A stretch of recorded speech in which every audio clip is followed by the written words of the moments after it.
Hello guys, good evening. कैसे हैं आप सभी? और क्या चल रहा है? पढ़ाई लिखाई रिवीजन में क्या चल रहा है? आप लोगों की पढ़ाई में रिवीजन हो रहा है कि नहीं हो रहा है? क्योंकि अभी तक हम पॉलिटी के ऑलमोस्ट जो महत्वपूर्ण टॉपिक थे वो कंप्लीट कर लिए। 200 क्वेश्चन भी करा दिए हमने, ठीक है। और आज हम क्या करेंगे? आज हिस्ट्री के क्वेश्चन करेंगे। हिस्ट्री में क्या? प्राचीन यानी कि एंशियंट हिस्ट्री के चार टॉपिक लिए, उसमें से 25-25 क्वेश्चन, यानी कि आज हम करेंगे 100 क्वेश्चन। क्योंकि पहले क्वेश्चन को देख लेंगे, क्वेश्चन के बाद मैंने सोचा है कि थ्योरी कराएंगे। क्योंकि अगर क्वेश्चन आपको लगे तभी समझ में आएगा कि कौन सा टॉपिक हमें ज़्यादा पढ़ना चाहिए, कौन सा टॉपिक कम पढ़ना चाहिए। क्योंकि ऐसे तो पढ़ने के लिए बहुत बहुत बड़ा सिलेबस है, नहीं पढ़ पाओगे आप, इतना टाइम भी नहीं है। तो पहले क्वेश्चन देख लो, फिर देखो कि कहाँ कहाँ हमें ज़्यादा टाइम देना है, ज़्यादा एनर्जी लगानी है, कहाँ कम टाइम देना है, कम एनर्जी लगानी है। तो वो आज हम करेंगे। आज 100 क्वेश्चन देखेंगे। उसके बाद क्या करेंगे? उसके बाद कल से, हो सकता है कल से यानी कि मंडे से हम क्या करेंगे? हिस्ट्री स्टार्ट करेंगे, यानी कि एंशियंट हिस्ट्री का भी हम क्या करेंगे? रिवीजन करेंगे। तो चलते हैं। 100 क्वेश्चन है, टाइम ज़्यादा लगेगा, तो इसलिए टाइम को न बर्बाद करते हुए हम शुरू करते हैं, अपने क्वेश्चन पे आ जाते हैं। पहला क्वेश्चन क्या कहता है? भारतीय प्रागे ऐतिहासिक, मतलब भारतीय प्रागे ऐतिहासिक इतिहास के पिता किसे कहा जाता है? यानी कि father of Indian pre history किसको कहा जाता है? जॉर्ज मार्शल को, या फिर रॉबर्ट ब्रूस फुट को, या फिर अलेक्जेंडर कनिंगम को, या फिर व्हीलर को? किसको कहा जाता है? ये तीनों लोग तो हिस्ट्री से ही जुड़े हुए हैं, किसी ने कोई ना कोई रिसर्च की है। किसमें? सिंधु सभ्यता के टाइम पे तो सारे लोग हिस्ट्री से जुड़े हुए हैं। लेकिन जो हमें क्वेश्चन पूछा गया कि father of Indian pre history, father of Indian pre history किसे कहा जाता है? रॉबर्ट ब्रूस फुट को। ये PYQ में पूछा गया है, और ये सारे ही PYQ हैं। ये क्वेश्चन में मैंने कुछ नहीं किया है, तो आपको समझ आएगा कि क्वेश्चन किस टाइप से पूछे जाते हैं। अब नेक्स्ट क्वेश्चन क्या कहता है? भारत में सर्वप्रथम पुरा पाषाण कालीन उपकरण हैंड एक्स यानी कि कुल्हाड़ी किस स्थान से खोजे गए? कहाँ से खोजे गए? पल्लावरम। पल्लावरम ये ऐसे नाम लग रहा है, पल्लव और ये सब क्या कहाँ थे? साउथ में थे ना। भीमबेटका MP में है, तो ये भी याद रख लेना। बाई चांस क्वेश्चन बने कि भीमबेटका किस राज्य में स्थित है, तो कहाँ है भीमबेटका? मध्य प्रदेश में। अतरंजी खेड़ा, अतरंजी खेड़ा कहाँ है? UP में है। अब क्या आया? बुर्ज होम, बुर्ज होम कहाँ है? तो देखो एक क्वेश्चन में कितने 4 क्वेश्चन बन रहे हैं कि पुरा पाषाण कालीन सर्वप्रथम उपकरण किस स्थान से खोजे गए? वो कहाँ से खोजे गए? पल्लावरम, तमिलनाडु से। और इनके स्टेट भी दिए हुए हैं, तो हो सकता कभी कभी स्टेट भी मिलान के लिए क्वेश्चन में आ जाते हैं, या एक क्वेश्चन भी आ जाता है। तो आपको ऐसा नहीं कि केवल ऑप्शन नहीं याद रखना है, आपको और भी ऑप्शन दिए हुए उनका भी डिटेल जानना है। अब नेक्स्ट क्वेश्चन आया। अब ये क्या कहता है? पशुपालन के प्राचीनतम साक्ष्य मध्य पाषाण काल के किस स्थल से प्राप्त हुए? कहाँ से? सराय नहरराय, बागौर एवं आदमगढ़, महदा, कोलडीवा। तो ये कहाँ से प्राप्त हुए? ये प्राप्त हुए बागौर से। कहाँ से प्राप्त हुए? और बागौर कहाँ है? राजस्थान में है। और दूसरा एक स्थान कौन सा है? आदमगढ़, वहाँ से प्राप्त हुए। अब क्वेश्चन 4 की तरफ चलते हैं, देखते हैं क्वेश्चन 4 क्या कहता है। प्रसिद्ध शैल चित्रकला के लिए जाना जाने वाला स्थल। अभी पीछे यही सेम आया था ना कि भीमबेटका किस राज्य में है, तो उस वहाँ दिया था ना कि MP में है। तो अब देखो क्वेश्चन किस टाइप से फ्रेम हुआ है, ये याद रखना पड़ेगा कि भीमबेटका किस राज्य में है। तो उत्तर प्रदेश में तो नहीं है, बिहार में नहीं है, राजस्थान में नहीं है, तो कहाँ है? मध्य प्रदेश। कहाँ है? MP में क्या है? और यहाँ पे क्या किसके लिए प्रसिद्ध है? ये शैल चित्रकला के लिए प्रसिद्ध है। क्या? भीमबेटका। और जो कहाँ पे पड़ता है?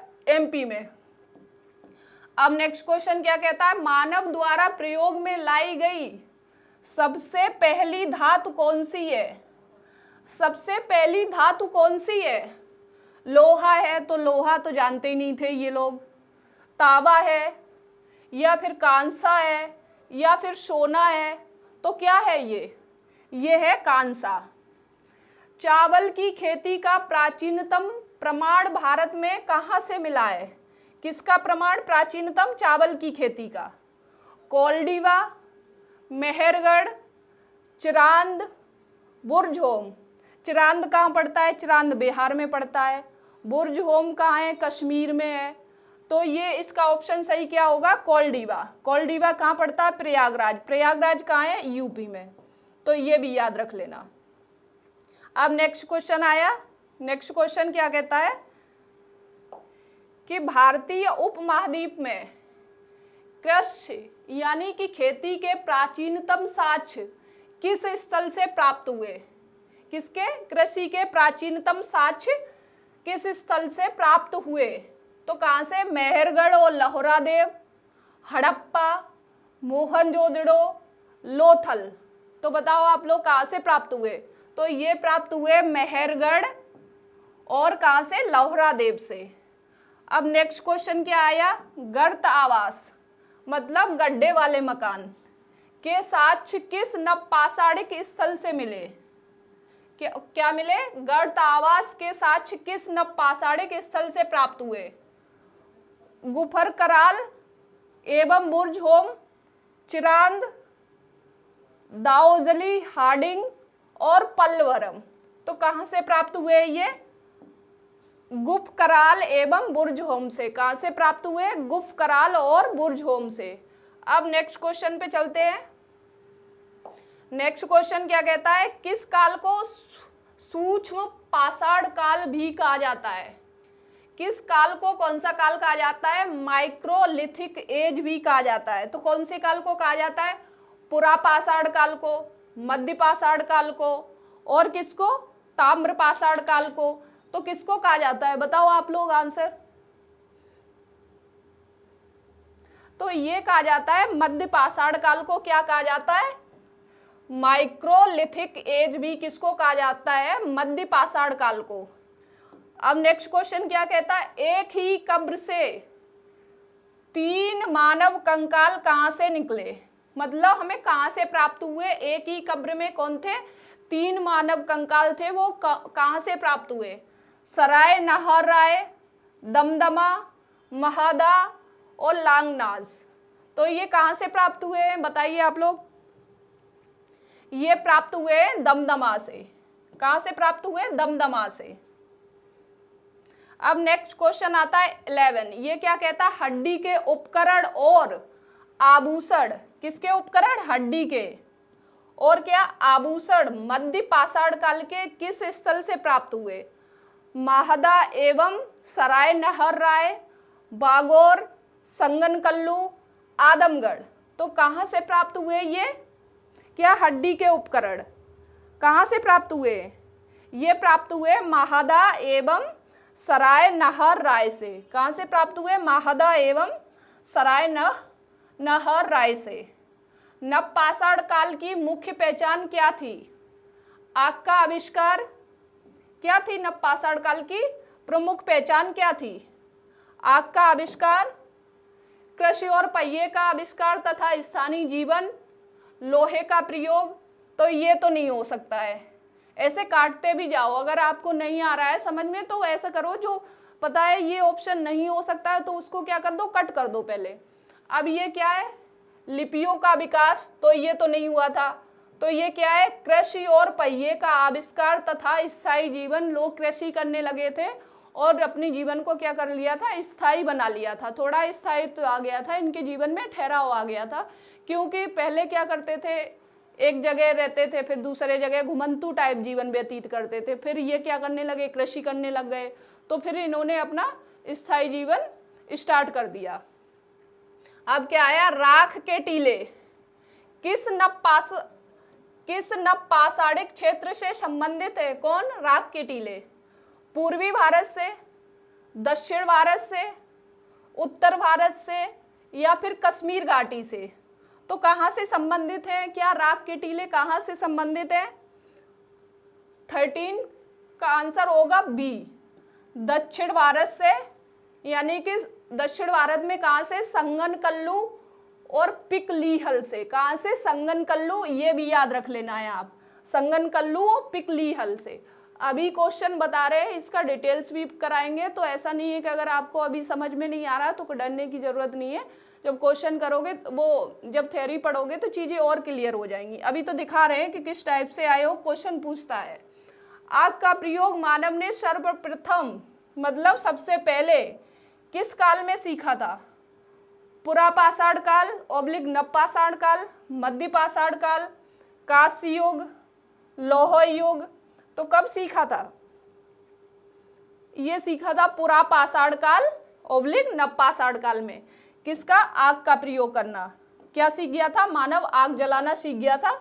उन्होंने दो पत्थरों को रगड़ा और क्या किया, और आग जलनी शुरू हो गई। तो उन्हें क्या समझ आ गया था कि दो पत्थर में अगर घर्षण होगा तो क्या होगा, आग जलेगी। तो ये उनको समझ में आ गया था। ताम्रपाषाण कालिक संस्कृति को अन्य किस नाम से जाना जाता है? किसको?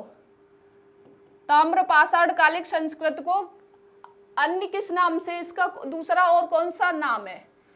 कैल्कोलिथिक युग, कांस्य युग, महापाषाण काल, लौह संस्कृत। तो ये तो हो नहीं सकता है, ये भी नहीं हो सकता, तो ये क्या होगा? कांस्य युग।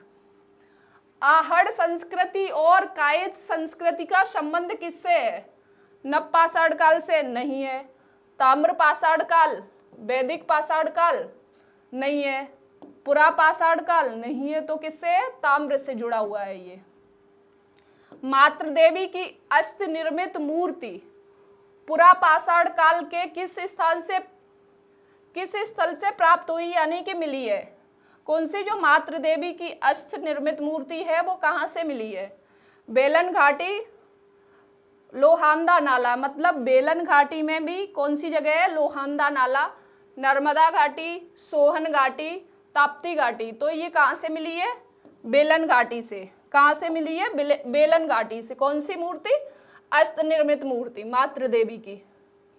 मानव निर्मित शिशु का कपाल यानी कि स्कल भारत में सबसे पहले कहाँ खोजा गया? हथनौरा में। और ये क्या है?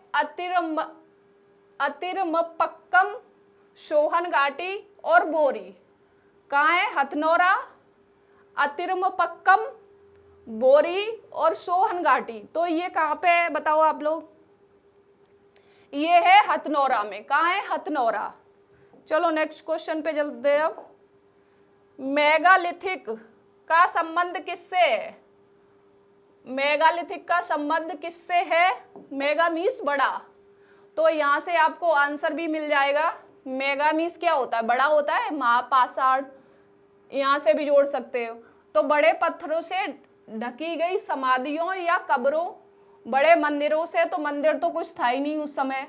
औजारों के निर्माण से, ये भी नहीं था। महलों से, तो ये आंसर तो कभी कभी ना उसका अगर शब्द देख लोगे तो उससे भी उसमें आंसर छुपा होता है। अगर जैसे मेगा मतलब बड़ा, तो यहाँ पे मिल गया कि बड़े पत्थरों को। और आपको पता होना चाहिए कि उस समय क्या हुआ था, मंदिरों का विकास नहीं हुआ था। नवपाषाण कालीन स्थल चिरांद। चिरांद ये बहुत पूछा जाता है, किस राज्य में स्थित है? जो हिरण के सींग के औजारों के लिए प्रसिद्ध है। किसके? जो हिरण के सींग से क्या बनते हैं? औजार, उसके लिए। तो यहाँ पे देखो, एक तो नवपाषाण कालीन है, ये क्या चिरांद जगह है जो वो नवपाषाण काल से जुड़ी हुई है। और दूसरा क्या इसमें पॉइंट मिल रहा है कि जो हिरण के सींग के से जो औजार बनाए जाते हैं वो भी यहाँ से प्राप्त हुए। तो है कौन से राज्य में? उत्तर प्रदेश में तो है नहीं, बिहार के सारण में, झारखंड में, उड़ीसा में। तो ये कहाँ है? बिहार के सारण जिले में ये पड़ता है क्या? चिरांद। अब क्या आया नेक्स्ट क्वेश्चन 21। कुंभकारी यानी कि मृदभांड बनाना प्रारंभ सर्वप्रथम, मतलब सबसे पहले प्रारंभ किस काल में किया गया था? पुरापाषाण काल, मध्यपाषाण काल, नवपाषाण काल और कौन सा? धातु काल। तो किसमें शुरू किया गया था? कुंभकारी यानी कि मृद भांड जो मिले हैं ना, वो किस काल में बनाने शुरू किए गए थे सबसे पहले? तो नवपाषाण काल में। अब कौन सा आया? गेरुआ वस्त्र। मृद भांड का नामांकन यानी कि OCP का नामांकन कहाँ हुआ था? हस्तिनापुर, अयछत्र, नोहो, लाल किला।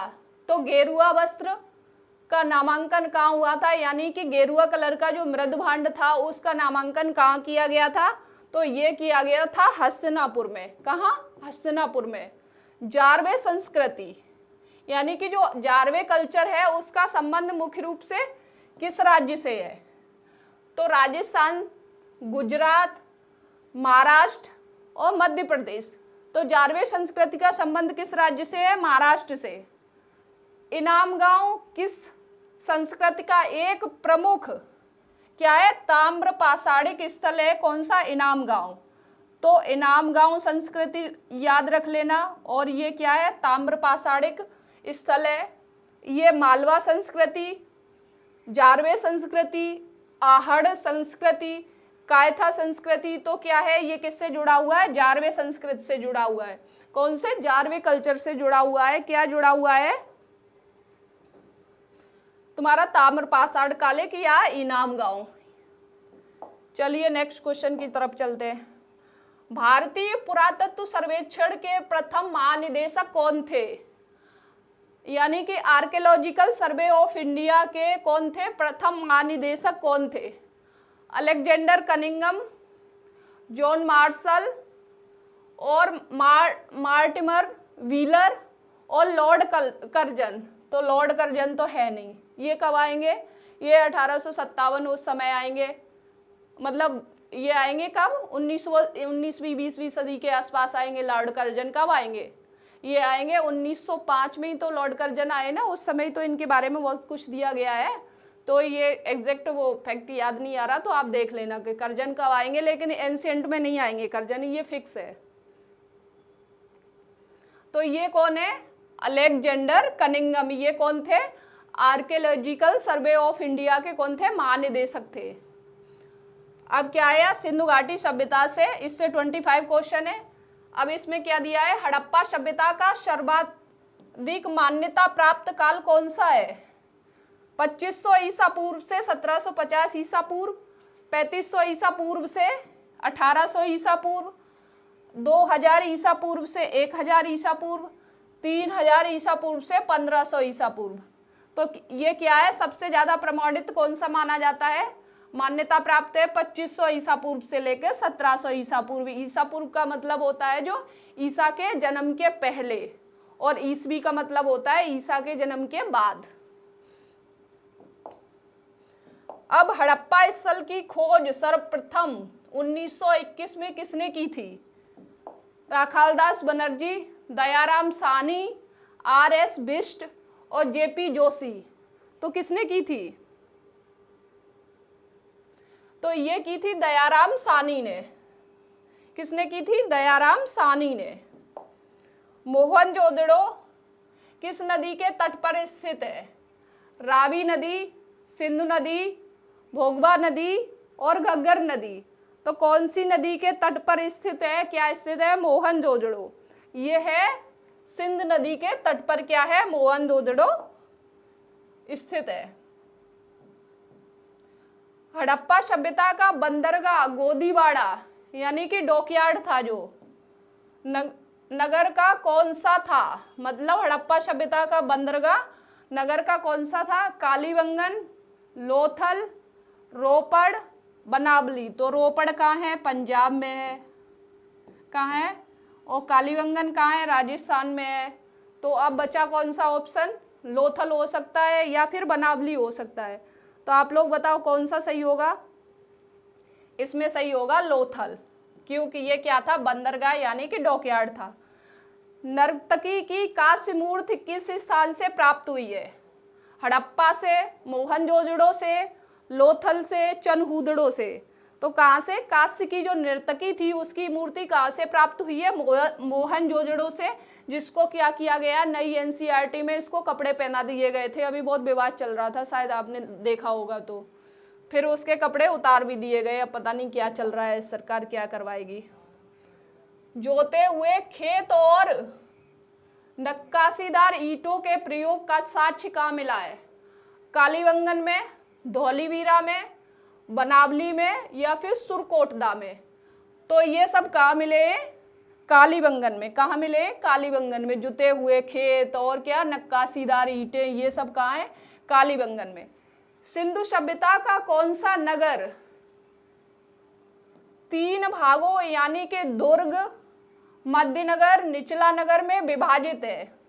तो सिंधु सभ्यता का कौन सा नगर है? धौलीवीरा है, लोथल है, हड़प्पा है, चनहूदड़ो है।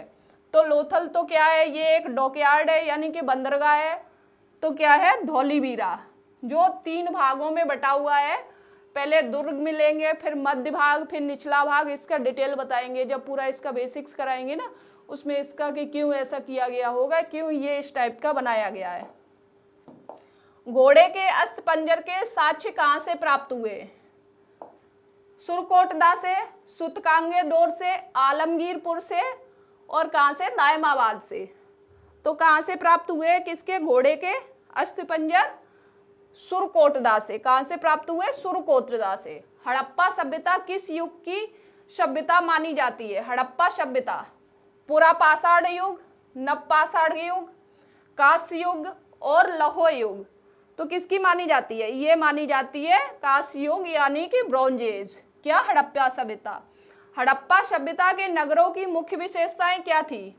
हड़प्पा सभ्यता के जो नगर थे उसकी विशेषताएं क्या थी? ग्रिड सिस्टम और उन्नत जल निकासी, और दूसरी क्या है? कच्चे मकान, गोल सड़कें, कोई जल की निकासी नहीं। तो इसकी मुख्य विशेषता थी, उस समय के लोग बहुत डेवलप थे तो इन्होंने क्या किया था? ग्रिड सिस्टम था और घर के दरवाजे घर के दरवाजे पीछे साइड हुआ करते थे, जिससे आई थिंक लोग अनुमान लगाते हैं कि घर में क्या नहीं जाए? धूल मिट्टी नहीं जाए। और नालियां क्या थी? ग्रिड सिस्टम था। और सड़कें क्या थी? समकोण पर काटती थी। इस टाइप का, मतलब इतनी उन्नत तकनीक उन लोगों ने उस समय डेवलप कर ली थी। सिंधु घाटी के लोग किस धातु से अपरिचित थे? तांबा, कांसा, सोना और लोहा। जिस धातु के बारे में नहीं पता था तो वो कौन सी थी? लोहा। विशाल स्नानागार, ग्रेट बाथ कहाँ से प्राप्त हुआ था? हड़प्पा से, मोहनजोदड़ो से, लोथल से और क्या? कालीबंगन से। तो लोथल क्या है? ये गुजरात में है। यहाँ पे क्या मिला है? यहाँ पे बंदरगाह मिला है। कालीबंगन में क्या मिला है? जुते हुए खेत, नक्काशीदार ईंटें, वो सब मिला है। तो ये कहाँ से मिला है? मोहनजोदड़ो से। अब नेक्स्ट क्वेश्चन क्या आता है? मनके बनाने के कारखाने के साक्ष्य कहाँ से मिले? किसके? मनके बनाने के।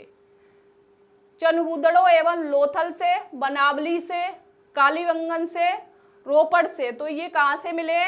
क्या? मनके बनाने के जो साक्ष्य है वो कहाँ से मिले? चनहूदड़ो एवं लोथल से। कहाँ से? चनहूदड़ो एवं लोथल से। हड़प्पा सभ्यता का सबसे उत्तरी स्थल मांडा किस नदी के तट पर स्थित है? चिनाब नदी, झेलम नदी, सिंधु नदी और सतलुज नदी। तो किस नदी के तट पर स्थित है ये? क्या? मांडा। तो ये स्थित है चिनाब नदी। हड़प्पाई मोहरें मुख्य रूप से किसकी बनी होती हैं? सेल खड़ी की, कांसा की या फिर मिट्टी की या फिर किसकी? तांबा की। तो किसकी बनी होती है ये? सेल खड़ी की। अब नेक्स्ट क्वेश्चन क्या है? हड़प्पा निवासी यानी कि हड़प्पा वासी किस देवी की पूजा मुख्य रूप से करते थे? किसी देवी की पूजा करते थे, वो कौन सी देवी थी?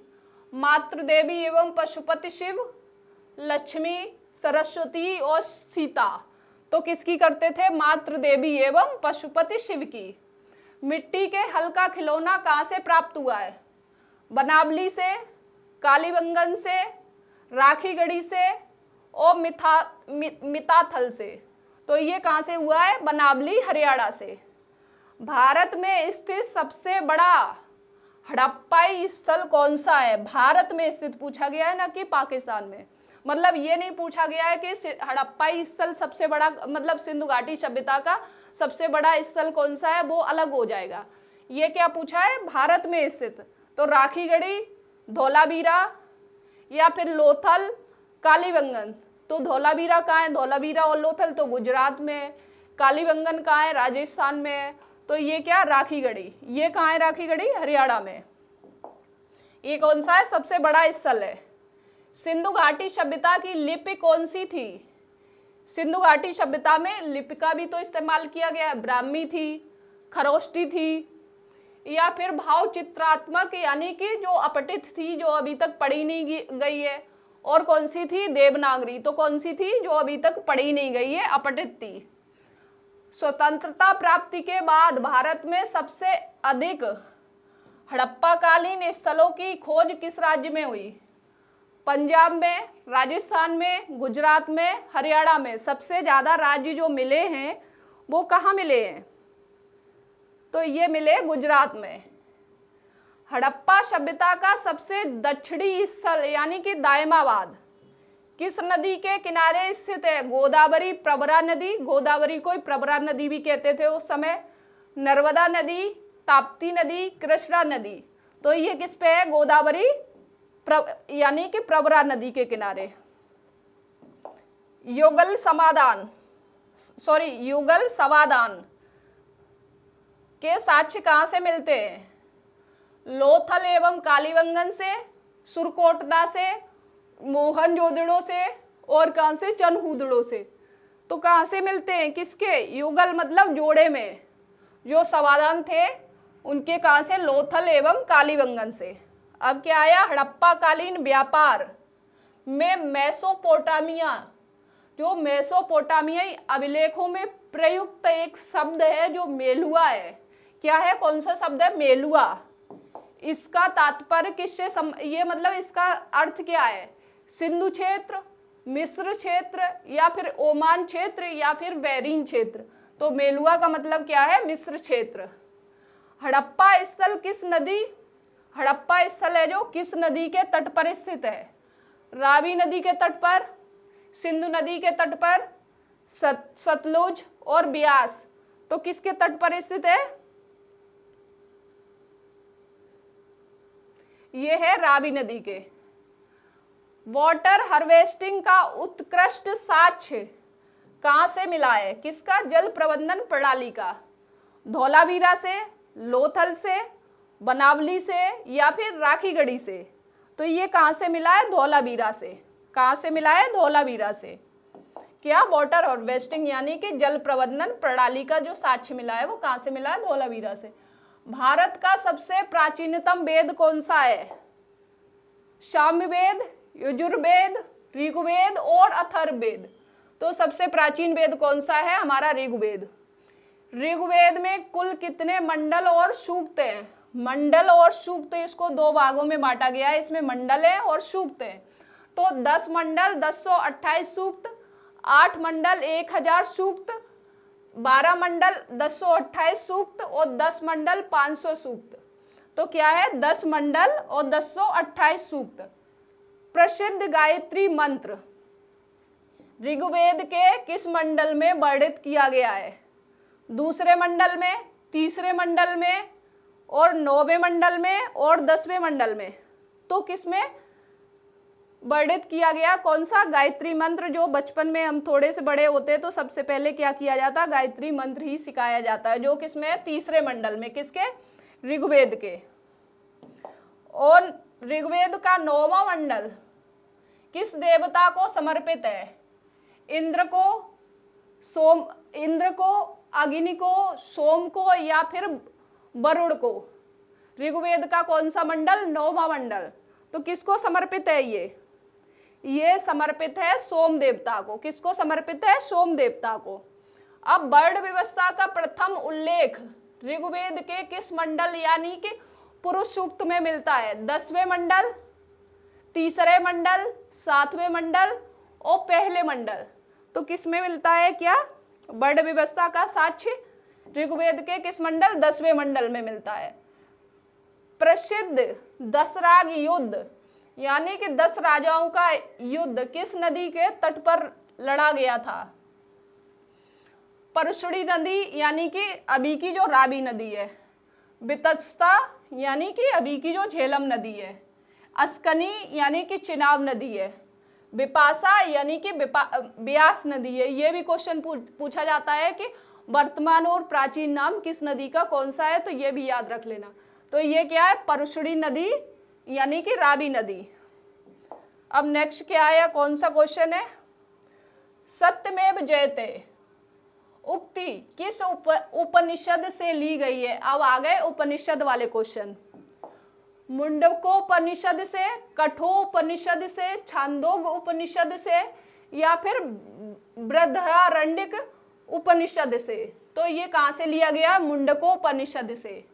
भारतीय संगीत का जनक, भारत में जो संगीत है ना, उसका जनक किस वेद को माना जाता है? ऋग्वेद को, सामवेद को, यजुर्वेद को, या फिर अथर्ववेद को? तो संगीत मतलब सामवेद। गद्य एवं पद्य दोनों में रचित वेद कौन सा है? ऋग्वेद, या फिर यजुर्वेद, या फिर सामवेद, या फिर अथर्ववेद? तो कौन सा है जिसकी रचना गद्य और पद्य दोनों में की गई है? वो कौन सा वेद है? वो है यजुर्वेद। ठीक। जादू, टोना, वशीकरण, औषधि एवं अंधविश्वास, मतलब कौन से वेद में जादू टोना की बात की गई है? औषधि मतलब दवाइयों वगैरह की बात कौन से वेद में की गई है? तो अथर्ववेद, सामवेद, यजुर्वेद, ऋग्वेद। तो किस में की गई है? सबसे अंतिम कौन सा? अथर्ववेद। ठीक। सामवेद में क्या? संगीत की बात की गई है। और यजुर्वेद में किसकी बात की गई है? गद्य पद्य दोनों की बात की गई है। तो अब बचा कौन सा? अथर्ववेद। तो इसमें किसकी बात की गई है? जादू टोना और अंधविश्वास, इन सब की बात किसमें की गई है? यजुर्वेद में। ऋग्वैदिक काल में सबसे पवित्र नदी किसे माना जाता है?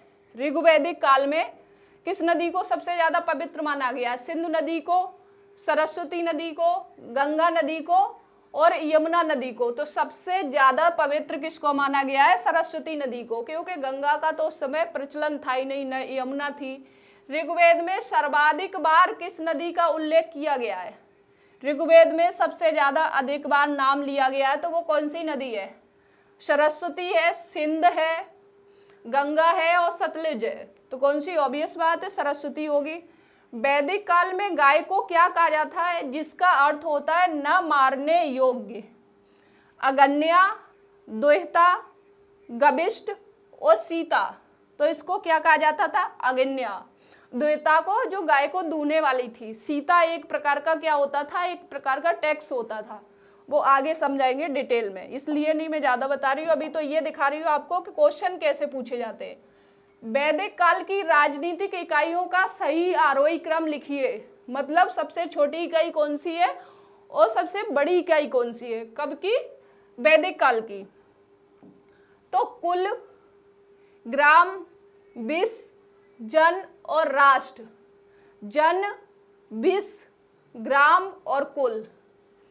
ग्राम, कुल, जन और राष्ट्र। राष्ट्र, जन, विश्व और कुल। तो अगर आपको नहीं भी आ रहा है ये क्वेश्चन तो कैसे सोच सकते हैं? सबसे छोटा क्या होता है? कुल तो होता है, एक परिवार होता है, वो सबसे छोटा हो गया। कई सारे परिवार को मिलके क्या बनता है? ग्राम बनता है। फिर मान लो उसके बाद हमको नहीं पता है, तो ये तो पता है कि राष्ट्र सबसे बड़ा हो जाएगा, राष्ट्र तो अभी भी सबसे बड़ा है। कुल सबसे छोटा, सबसे बड़ा नहीं हो सकता, तो ये कट गया। अब क्या बचा? अब यहाँ बचा, तो ये भी हमें पता है कि कुल छोटा होता है और ग्राम बड़ा होता है, तो ये भी ऑटोमेटिक कट गया। तो ऐसे भी हम क्या कर सकते हैं? आंसर तक पहुंच सकते हैं। ऋग्वैदिक समाज की सबसे छोटी प्रशासनिक इकाई कौन सी थी? किसकी? ऋग्वैदिक समाज की। कुल यानी परिवार, ग्राम, विश्व और जन। तो क्या थी? कुल यानी कि परिवार। सभा और समिति को किस वेद में प्रजापति की क्या दो पुत्रियां कहा गया था? ऋग्वेद में, अथर्ववेद में, सामवेद में और कौन सा? यजुर्वेद में। तो किस में कहा गया था? अथर्ववेद में, किसमें कहा गया था? अथर्ववेद में क्या कहा गया था कि ये क्या है, प्रजापति की दो पुत्रियां हैं, सभा और समिति। अब क्या आया आगे क्वेश्चन, उपनिषदों की कुल संख्या कितनी थी? कितने उपनिषद थे? 108 या फिर 18 या फिर 6 या फिर 4? तो कितने उपनिषद थे बताओ आप लोग?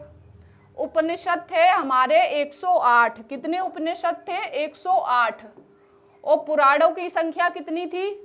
12, 16, 18, 108। तो 108 तो क्या हो गए, ये उपनिषद हो गए, 16 हो गए संस्कार, 12 का तो कुछ सुना नहीं, तो क्या हो गए ये 18। वेदांगों की संख्या कितनी थी? 4, 6, 10 और कितनी? 108। तो वेदांग कितने थे बताओ आप लोग? तो वेदांग थे 6। तो देखो अब क्या हो गया, 6 वेदांग हो गए, 18 क्या हो गए? पुराण हो गए, 108 उपनिषद हो गए और 16 संस्कार हो गए। तो कितने? 4-5 क्वेश्चन आपको यहीं से तैयार हो गए। अब क्या आया, उत्तर वैदिक काल में लोहे की खोज के साक्ष्य कहाँ से मिले हैं? जो लोहा खोजा गया था उसके साक्ष्य कहाँ से मिले उत्तर वैदिक काल में? अतरंजी खेड़ा यानी कि यूपी से, हस्तिनापुर से, कौशाम्बी से, तक्षशिला से। तो ये कहाँ से मिले? अतरंजी खेड़ा यानी कि यूपी से। यज्ञ एवं कर्मकांडों के नियम किस वेद में दिए गए हैं कि यज्ञ करना चाहिए, कर्म कांड करना चाहिए? ये सब किस में दिया गया है? यजुर्वेद, ऋग्वेद, सामवेद और अथर्ववेद। तो देखो सामवेद तो संगीत की बात करता है, ऋग्वेद में ऐसा कुछ दिया नहीं गया है, तो ये किस में दिए गए? यजुर्वेद में। ऋग्वैदिक काल का प्रमुख देवता कौन था जिसे क्या कहा जाता था? पुरंदर, यानी कि किसको? किलों को तोड़ने वाला। कौन सा देवता था? अग्नि, इंद्र, वरुण या फिर मित्र? तो कौन था? किलों को तोड़ने वाले पुरंदर किसको कहा जाता था? इंद्र को। उपनिषद मुख्य रूप से किस विषय पर आधारित थे? जो उपनिषद थे हमारे वो किस विषय पर आधारित थे? वो धर्म पर या फिर दर्शन यानी कि फिलॉसफी पर, या फिर राज्य का कोई व्यवस्था थी, या फिर विधि यानी कि कानून पर आधारित? तो ये किस पर आधारित थे? ये दर्शन यानी कि फिलॉसफी पर आधारित थे। क्या थे? उपनिषद। ऋग्वेद में गंगा नदी का उल्लेख कितनी बार मिलता है? ऋग्वेद में गंगा नदी का उल्लेख तो मिलता है, लेकिन वो कितनी बार मिलता है ये बताओ? 1 बार, 3 बार, 10 बार, 100 बार? तो कितनी बार मिलता है? 1 बार। किसका? गंगा नदी का उल्लेख। आर्यों का मूल निवास स्थान मध्य एशिया। किसके अनुसार ये किसने कहा? मैक्स मूलर ने कहा है कि आर्यों का क्या था? मूल निवास स्थान क्या था? मध्य एशिया। आर्य शब्द का अर्थ क्या है? श्रेष्ठ या कुलीन, योद्धा, विद्वान या फिर कृषक? तो क्या होते थे? ये कुलीन होते थे, यानी कि श्रेष्ठ ये अपने आप को कहते थे। अब पता नहीं ये थे या नहीं थे, लेकिन ऐसा लिखा गया है तो बता रहे हैं। गौतम बुद्ध का जन्म कहाँ हुआ था? 563 ईसा पूर्व में हुआ था। लुम्बिनी नेपाल, कुशीनगर, बोधगया, सारनाथ। तो कहाँ हुआ था? लुम्बिनी में हुआ था, यानी कि नेपाल, आज के नेपाल में हुआ था। किसका? बोधगया में क्या हुआ था? ज्ञान की प्राप्ति यानी कि बुद्धि की प्राप्ति हुई थी। और सारनाथ में क्या किया था? इनने सबसे अधिक प्रवचन दिए थे। नहीं, सारनाथ में क्या किया था? इन्होंने प्रवचन दिए थे। क्या वो आगे डिटेल बताएंगे कि क्या प्रवचन। और कुशीनगर में इनकी क्या हो गई थी? यहाँ पे इनकी मृत्यु हो गई थी। गौतम बुद्ध के गृह त्याग की घटना को बौद्ध धर्म में क्या कहा जाता है? महाविनिष्क्रमण या फिर धर्मचक्र परिवर्तन, महापरिनिर्माण या फिर संबोधि? तो क्या कहा जाता है? महाविनिष्क्रमण। क्या कहा जाता है? महाविनिष्क्रमण। अब क्या आया? बुद्ध को ज्ञान प्राप्ति किस स्थान पर? वो नदी कौन सी थी? निरंजना नदी थी, जिसको पुनपुन नदी भी कहते हैं। और वृक्ष कौन सा था, पीपल वृक्ष के नीचे। तो ये सारी चीजें एक क्वेश्चन में भी 3-4 क्वेश्चन बन रहे हैं। नदी थी निरंजना, और जिसके तट पर किसका वृक्ष था, पीपल का वृक्ष था। और बुद्ध को ज्ञान की प्राप्ति कहाँ हुई थी, बोध गया में, बिहार में।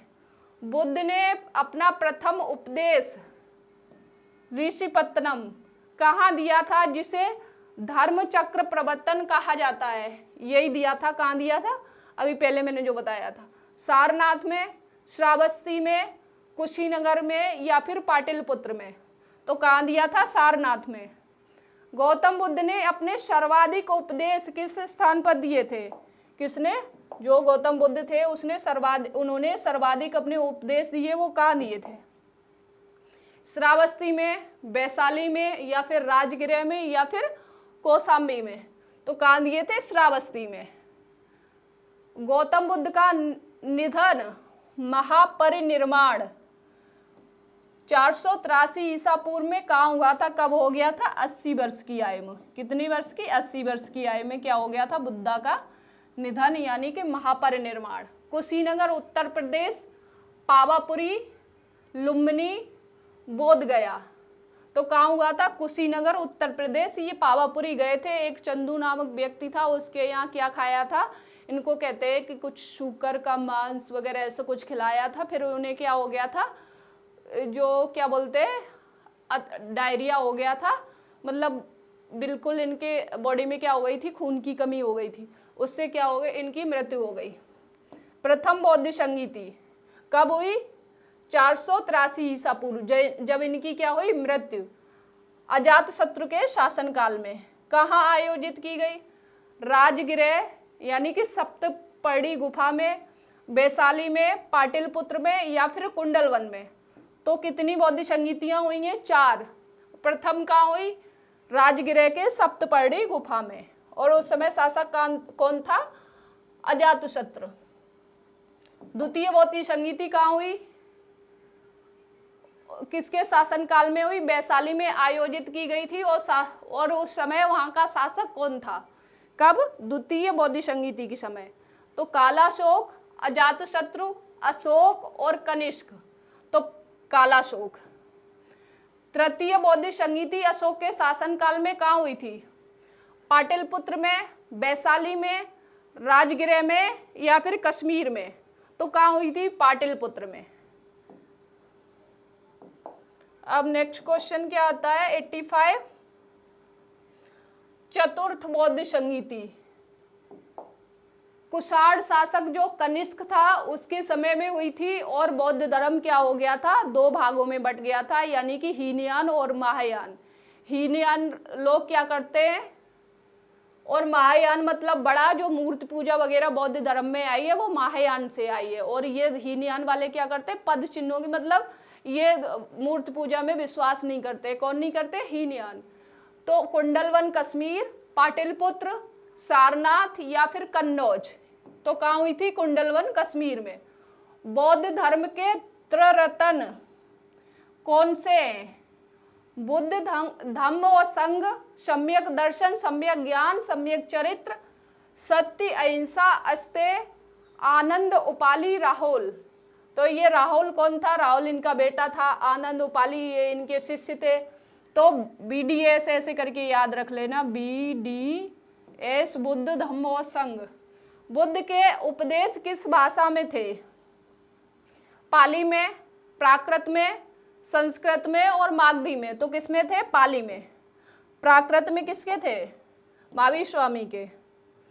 बौद्ध साहित्य ग्रंथ त्रिपिटक में कौन कौन से शामिल हैं, विनय पिटक, सुत्त पिटक, अभिधम्म पिटक, महावंशम, दीपवंशम और जातक कथाएं, बुद्ध चरित्र, संगीत और गाथा।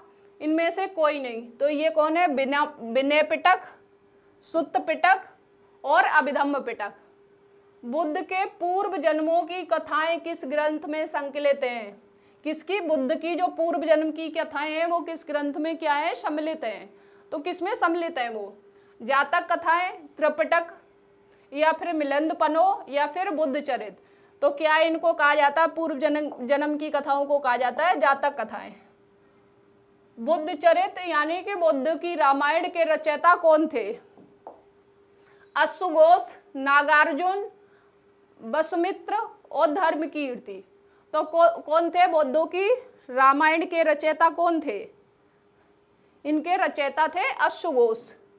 कौन थे? अश्वघोष। भारत का आइंस्टीन कहे जाने वाले बौद्ध दार्शनिक नागार्जुन किस वाद का प्रतिपादन करते हैं? शून्यवाद यानी कि माध्यमिक सूत्र, क्षणिकवाद, एकांतवाद, स्यादवाद। तो किसकी ये बात करते हैं? शून्यवाद।